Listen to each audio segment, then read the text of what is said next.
भगवंत मान पहुंच गए केजरीवाल के घर पर, वहां की तस्वीर दिखाएंगे, लेकिन पहले रुक करते हैं अनामिका का, जो बीजेपी कार्यालय में मौजूद है। बताइए अनामिका, क्या तस्वीर? मृदुल, एक तरफ हेडक्वार्टर बीजेपी में लगातार जश्न की तस्वीरें हम दिखा रहे हैं। प्रधानमंत्री नरेंद्र मोदी 5 बजे वहां पहुंचने वाले हैं, लेकिन दिल्ली बीजेपी दफ्तर में देख लीजिए लगातार कार्यकर्ताओं के आने का सिलसिला जारी है। अंदर जो बड़े चेहरे मौजूद हैं उनसे मुलाकात करके बधाई दी जा रही है। वहीं दूसरी ओर बाहर की तस्वीर दिखाऊं, फिर मैं कार्यकर्ताओं से बात करूंगी।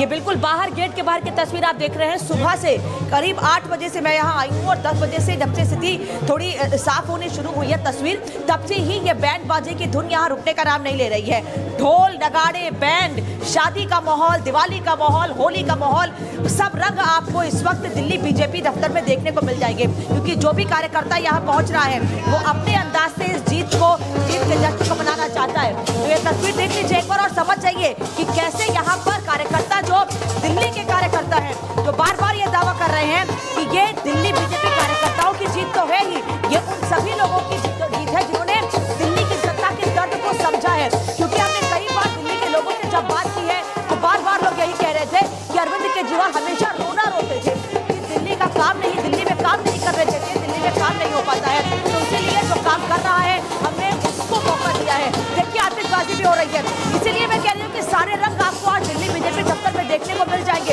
एक तरफ ढोल नगाड़े, एक तरफ होली का रंग देखने को मिल रहा है, रंग गुलाल उड़ाए जा रहे हैं, वहीं दूसरी ओर आतिशबाजी हो रही है।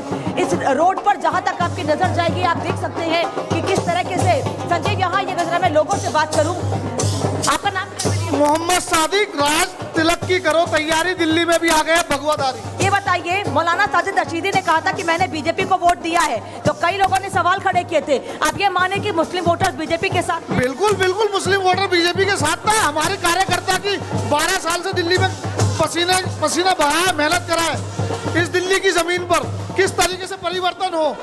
और आज भारतीय जनता पार्टी को जो दिल्ली ने बहुमत दिया है। मुस्लिमों को बीजेपी का सबसे ज्यादा काम कौन सा अच्छा लगा जिसने अट्रैक्ट किया? देखिए, नरेंद्र मोदी जी जब से प्रधानमंत्री बने उनका एक ही नारा था, सबका साथ सबका विकास। वो अदर पार्टियों ने जो मुसलमानों को डराने का काम किया है, दिल्ली के मुसलमानों ने ये बता दिया कि हम डरने वाले नहीं है। दिल्ली के मुसलमान डरने वाले नहीं है जी, दिल्ली के मुसलमान डरने वाले नहीं है। कहीं डरने वाले, डरने डराने वाले ही अब नहीं रहे। जिन्होंने डराने भड़काने का 70 साल 65 साल से काम करा, आज वो ही नहीं है। उन्होंने लटकाने भटकाने का ही तो काम करा। आज तक मुसलमान को अपना जो बंधुआ मजदूर समझा, अब वो जान चुका है कि इनके बहकावे में नहीं आएगा। उसी का नतीजा आज आप देख रहे हो, फुल बहुमत के साथ सरकार नरेंद्र मोदी जी के नेतृत्व में बन रही है। मौलाना रशीदी ने भी कहा था कि उन्होंने बीजेपी को वोट दिया है, वो बीजेपी की नीतियों से नाराज है, मोदी से नाराज। आप देखिए, यदि हम खुद देकर के आए, हम बीजेपी वो कौन कहता मुसलमान? टीवी पर बता रहे हैं कि आपने किसको वोट दिया है? हमने बीजेपी को वोट दिया, हमने नहीं दिया, हमारी पूरी फैमिली ने, हमारे मिलने जुलने वालों ने वोट करा है। भाई ऐसा अब वो चला गया है जो लटकाने भटकाने का था इनका काम चला। 15 साल दिल्ली में कांग्रेस सरकार देगी, कुछ मुसलमानों को नहीं करा इन्होंने, और 11 साल इन्हें देगी, उसका नतीजा आज आप देख तो रहे। लोग केजरीवाल से परेशान क्यों? भाई केजरीवाल ने करा क्या, मुझे बताओ ना। जिन मुद्दों पर दिल्ली ने उनको बहुमत दी थी, यमुना का काम किया क्या? फ्री का लालच लेडीजों को बहकाया 20-20 रुपए पर। ये तो सब बेकार के बहकाने वाली चीज जो केजरीवाल ने करी है। तो आप ये मानते हैं कि अब दिल्ली में सत्ता परिवर्तन होने के बाद मुसलमानों के लिए, सबके लिए, सबका साथ सबका विकास? बिल्कुल बिल्कुल, मोदी जी का एक ही नारा, सबका साथ सबका विकास, सबका विश्वास, सबका प्रयास। उसमें हिंदू मुस्लिम नहीं है। मुझे दिख भी रहा है। क्या नाम है? मेरा नाम हर्षवर्धन सराफ है। ये तिलकधारी है, ये टोपी लगाकर सादिक जी मेरे साथ हैं। ये तस्वीर देख लीजिए इस वक्त दिल्ली की, और ये सभी लोग हैं जिनका हिंदुस्तान की यही खूबसूरती है कि सारे धर्म और सारे मजहब एक साथ हैं, और ये तुच्छ राजनीति के कारण, सत्ता पाने के कारण, ये चंद जो छोटे मोटे केजरीवाल हैं, चोर उचक्के, इन्होंने हम सारे भाइयों को बांट के रख दिया। 2 बात मैं कहूँगा। सबसे पहले हम युवा हैं और आज प्रपोज डे है, और दिल्ली की जनता ने भारतीय जनता पार्टी और मोदी जी को प्रपोज किया, और आम आदमी पार्टी और अरविंद केजरीवाल को एक्सपोज किया। और कुछ दिन पहले चुनाव के समय में भारतीय जनता के पार्टी ने एक शायरी कहा था, रख हौसला वो मंजर भी आएगा, प्यासे के पास चलकर समंदर भी आएगा, थककर न बैठे मंजिल के मुसाफिर, थककर न बैठे मंजिल के मुसाफिर, मंजिल भी मिलेगी और मिलने का मजा भी आएगा। तो अब हम ये माने कि जो लोग जय श्री राम के नाम से मुसलमानों को डराने की कोशिश करते थे, सब समझ गए हैं हम लोग? जी, आज जो है अभी तक के जो है भारतीय जनता पार्टी से दूर रखा, भारतीय जनता पार्टी से जो दूर रखा है वो ये षड्यंत्र रहा है अदर पार्टियों का। आज भारतीय जनता पार्टी के अंदर जो मुस्लिम समाज के लोग आए हैं वो समझ चुके हैं कि भारतीय जनता पार्टी के अंदर कोई भेदभाव नहीं है, सबका साथ सबका विकास। सबका साथ सबका विकास दिखेगा दिल्ली में अब? जी बिल्कुल, सबका साथ सबका विकास दिखेगा। डबल इंजन की सरकार की डबल पावर दिखेगी दिल्ली में। जो सांस लेना मुश्किल हो गया था वो सोच हवा मिलेगी, सोच यमुना जी मिलेगी सतीश दिल्ली केसिंग में। इस समय हमारे साथ जुड़ गए, बीजेपी से ऋषभ तिवारी इस समय हमारे साथ जुड़ गए। अनामिका आपके पास लौटेंगे। सतीश जी, जो आप सुन रहे हैं यहां पर, और ये सुबह से कहा जा रहा है कि मुस्लिम बहुल इलाकों में भी बीजेपी ने जबरदस्त प्रदर्शन किया, क्या आकलन है आपका इसमें?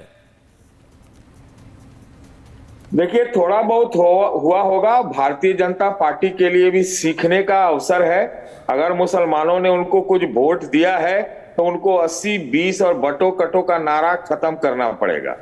तो ये अच्छी बात है। मैं तो मानता हूं कि ये समावेशी अगर राजनीति होती है, सबका साथ तभी हो सकता, विकास सबका तभी होगा जब सबका साथ होगा। लेकिन सबका साथ होना जरूरी है विकास के लिए। तो ये भारतीय जनता पार्टी के लिए भी एक लेसन है। दूसरी बात, मैं मानता हूं कि दिल्ली का जो चुनाव था वो बीजेपी ने केजरीवाल मॉडल से ही केजरीवाल को मात दे दी है। इन्होंने पोलराइज नहीं किया दिल्ली में, पोलराइज करते थे तो पोलराइज नहीं किया। तो पोलराइजेशन किस चीज पे हुई? पोलराइजेशन हुई जन सुविधाओं पर। लोगों को रेवड़ी के साथ डेवलपमेंट भी चाहिए। तो हमको लगता है आर तो देते थे केजरीवाल, या कितना देते मालूम नहीं, लेकिन डेवलपमेंट चाहिए। हवा, पानी, यमुना आदि आदि, कूड़े का पहाड़ आदि आदि को जो इश्यू बनाया भाजपा ने, और भाजपा की पूरी फौज प्रधानमंत्री से लेकर नीचे तक जो जमीन पर उतर गई, तो ये कोई आश्चर्यजनक कोई फैसला नहीं आया है। ये मुझे लगता है कि बहुत नॉर्मल सा एक फैसला आया है कि ये कहते थे कि 27 साल से बीजेपी दिल्ली में नहीं है। लेकिन तीसरा जो फैक्टर, एक्स फैक्टर रहा, कांग्रेस फैक्टर, उसने 7% अगर वोट लिया तो इससे एक माहौल उससे भी बनता है कि वो वोट किसका काट रहा होगा। कांग्रेस पार्टी तो वो आप पार्टी का काट रहा होगा। तो ये भले ये ट्रायंगुलर फाइट नहीं थी, लेकिन 2.25 या 2.5 की फाइट निश्चित रूप से थी। भाजपा का प्रचार, भाजपा के नेतागण, भाजपा के संसाधन, भाजपा के अप्रोच में परिवर्तन, भाजपा का सब कुछ, वो सब कुछ के आगे लगता है कि केजरीवाल ने अभी नहीं, मुझे तो ऐसा प्रतीत होता है कि उन्होंने पहले ही हथियार डाल दिए। लेकिन ऋषभ तिवारी जी, जिस तरीके से अभी हम सुन रहे थे, बीजेपी हेडक्वार्टर में मुस्लिम वोटर्स भी कह रहे हैं कि लटकाने भटकाने का काम बहुत हो गया था, अब सबका साथ जिस पार्टी ने बोला हम उसी के साथ चले गए। यानी कि आम आदमी पार्टी अपना जो एक हार्डकोर वोट बैंक है वो छिटकता चला गया और पता ही नहीं चला। और 3 फैक्टर्स पर रही आम आदमी पार्टी, आंदोलन से आई, रेवड़ी पर चली और भ्रष्टाचार और इन तमाम जो आरोप लगे उनके साथ वापसी हो गई।